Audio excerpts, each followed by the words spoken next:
wanaagsan daawadayaal ku soo dhawaada barnaamijka dheelitirka oo habeen walba xilligan oo kale aad kala socotaan dalka TV anigu Cabdi Axmed ayaa barnaamijka idin la socodsiinaya qodobada daawan doontaana waxa kamid ah ra'iisul wasaaraha xukuumadda Soomaaliya oo maanta si rasmi ah u furay kalfadhiga shanaad ee golaha aqalka sare ee baarlamaanka dalka gudoomiyaha gobolka Banaadir Axmed Duqo Muqdisho oo amray in la soo qabto askari maanta Muqdisho ku dilay wiil kamid ah darawallada mooto bajaajta ee magaalada Muqdisho dawladda Soomaaliya oo madaxda wadamada ururka jaamacadda Carabta ka dalbatay in ay fuliyaan ballanqaadyo horumarineed oo horay ay ugu sameeyeen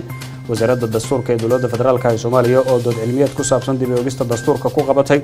ee magaalada Garbaharey ee gobolka Gedo madaxweynaha dalka Algeria Cabdicasiis Bouteflika ayaa la filayaa inuu xilka isaga dhigo kadib markii ay sii xoogeysteen barnaamijyada looga soo horjeeday isaga ee ka soconaya dalkaasi Algeria qodobadaasi kuwa kale oo ay ku jiraan ciyaarihii ayaa daawan doontaan ee u diyaar garow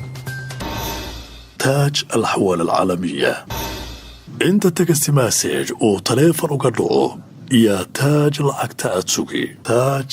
أينما كنت في العالم